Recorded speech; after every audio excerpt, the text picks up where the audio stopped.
Are you a trail runner? Are you training for the ARC100? Then this is the right place for you. I'm your running coach, Alcaide. Hello. So this week we are going to talk about the training program I'm going to follow for the ARC100 26. So, but first of that, before we jump into it, I would like to give you some context. Um, I I ran the TDS last August, and it took me 29 hours, long day out. But it was really good. It's a great race, highly recommended. So I think I could do it much better. I still remember, having big problems with my knee, and I had to stop for the physio to check it, and then at the end I decided to carry on. But yeah, anyway, it is what it is. Great race. I really want to come back. It's not going to be next year, but let's see if I can do it following year. I also run the arc of attrition this year, last January. It took me about 28 hours. And again, another great race. I really want to do again. And um, and here I am, now training for the ARC 100 in 2026. Um, so, so since TDS, about 5 weeks, I've been resting. That's still exercising, running a couple of days a week, riding my bike about another couple of days a week, some strength here and there, but with no structure. Yeah, so now I feel like I really want to, be focused and start training for that ARC 100. Very excited, and this is my my training program is right there, and let's talk about it. You know, um, there are many topics, many concepts, and I'm going to go through it pretty quickly.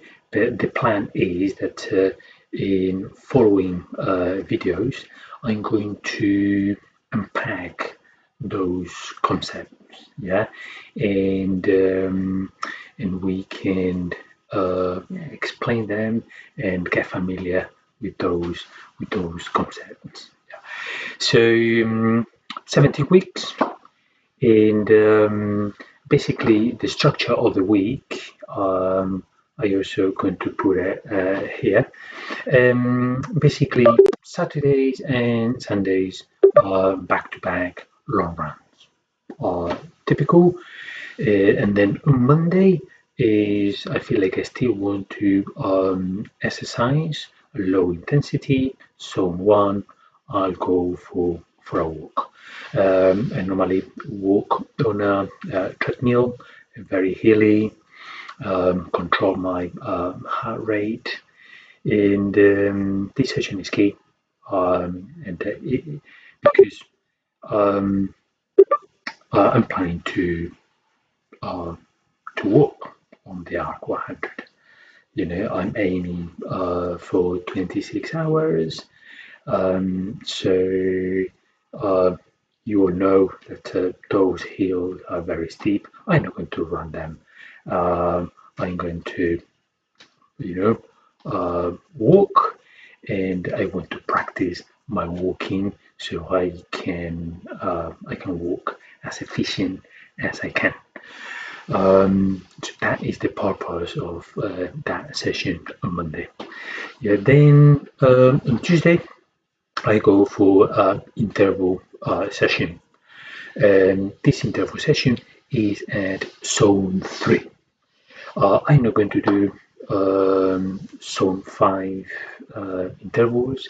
I will do some zone 4 intervals later on, but not much. And I understand, and there are many research out there, showing evidence.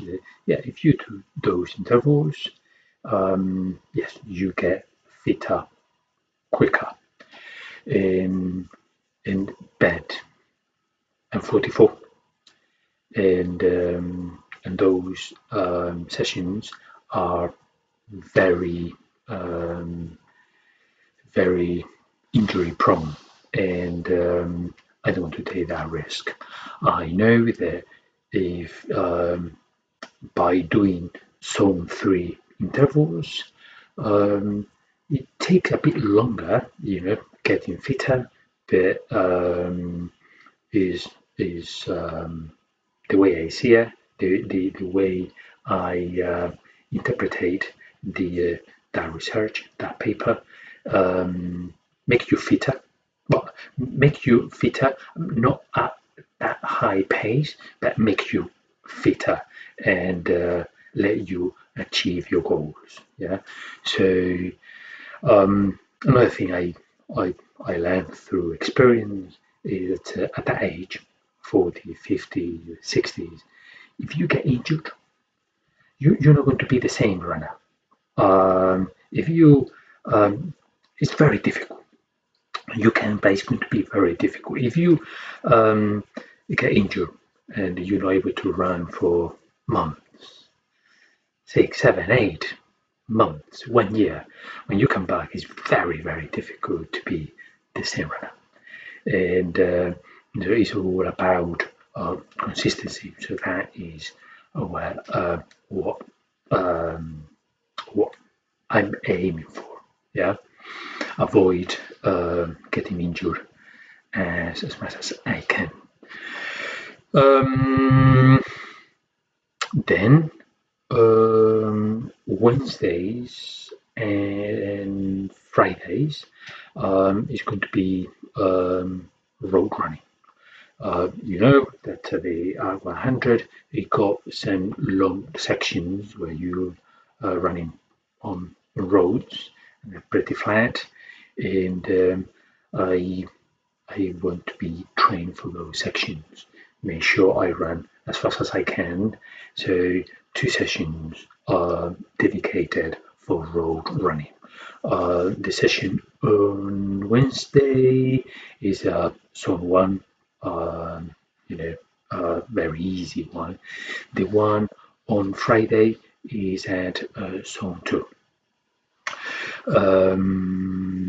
Then Thursdays is day off. I don't run. Obviously, running coaching is my passion. I just love it so much that I also have another job. I'm a PM in the aerospace industry, and normally I work from home most days, but on Thursdays I normally go to the office. So some commuting involved, and then that day is the day I take it easy. I don't run.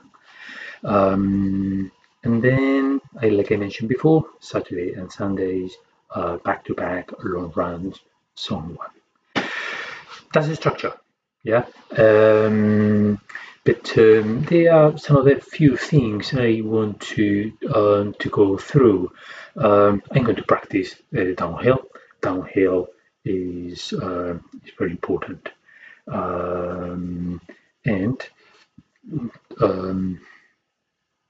so at the beginning, I'm going to, in October, beginning of November, I'm not going to be that specific. I will, as I'm getting stronger by by performing strength sessions, I will start being also more specific when it comes to downhill.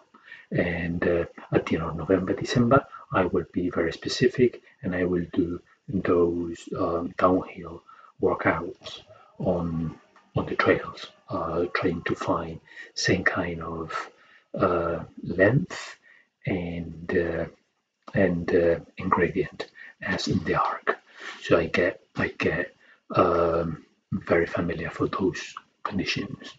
I mentioned strength, and I forgot to mention before that I'm planning to do 3 strength sessions per week. Mondays, Thursdays, and Fridays. So yeah, 3 sessions. But the way I do it is quite a bit particular, and it is a little bit different to the traditional strength sessions. And again, it's not me saying this, is science, the research supporting this. Yes, so I'm not going to. I don't want to fatigue my muscles by doing these strength exercises. I want to activate the muscles I need to run. So if you do strength and you use a lot of weight, our bodies are great to compensate muscles, yeah, and then you might make your weak muscles weaker. And in order to avoid this, we need to start with no weights, trying to activate those muscles. They are weak, and by activating them, you know, they start getting stronger, and this way we avoid injuries because the right muscles are being used for running. So that is important. Again, in next videos, we'll you know we'll discuss this topic in much more detail. Another concept, fatigue resistance. Normally, well, again, with those strength sessions, we are going to be they're going to be eccentric contraction focus because yeah, it will help us to go downhill strong, confidently. Yeah.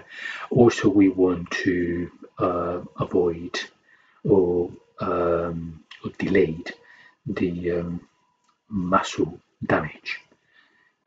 So if we delay this muscle damage, well, we can run faster for much more time, and obviously it has a massive impact on the duration of your race. So yeah, so yeah, fatigue resistance is also important, and 2 ways to improve this in those long runs back to back. Um, the, at the end of the first run, I will, the last 30-40 minutes, they will be at zone 2.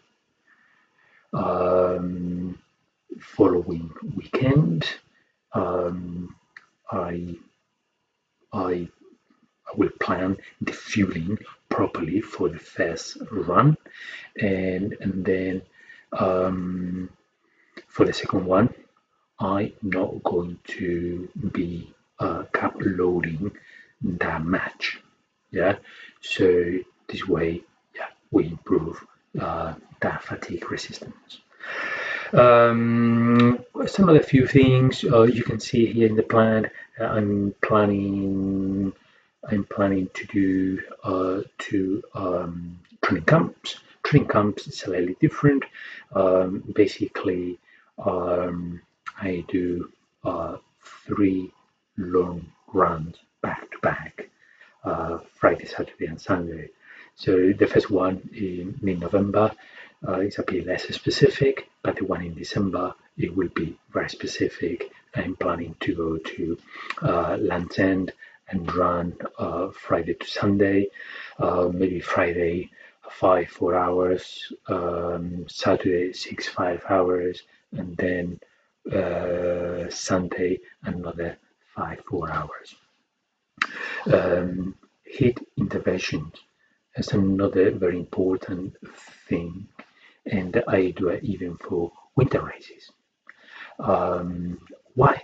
Well, even in winter, when you run, your core temperature goes up to 38, even 39, and if you through heat interventions, we get our thermoregulation system much more efficient.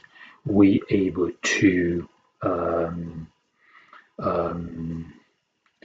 evacuate more heat, yeah, and that is what we want, and keep, because if you don't, you basically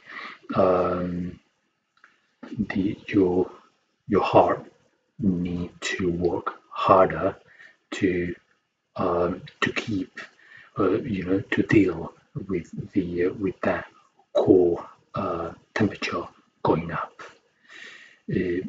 So if you been doing those heat interventions and you have a very efficient thermal regulation system, it will it will make your heart to work less.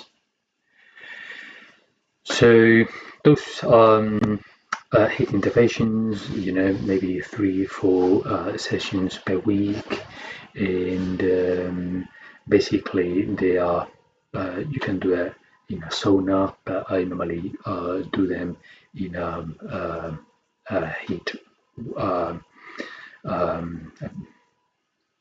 a heat water bath. Yeah, so the water is at 40 degrees centigrade, and I spend in the bath. I start with 30 minutes, and then at the end of the week, I'm comfortable with 40 minutes. I don't do any more than 40 minutes. You need to be careful because when you stand up, you might feel a little bit dizzy. And again, this also add additional stress to your body, so we need to be conscious of this.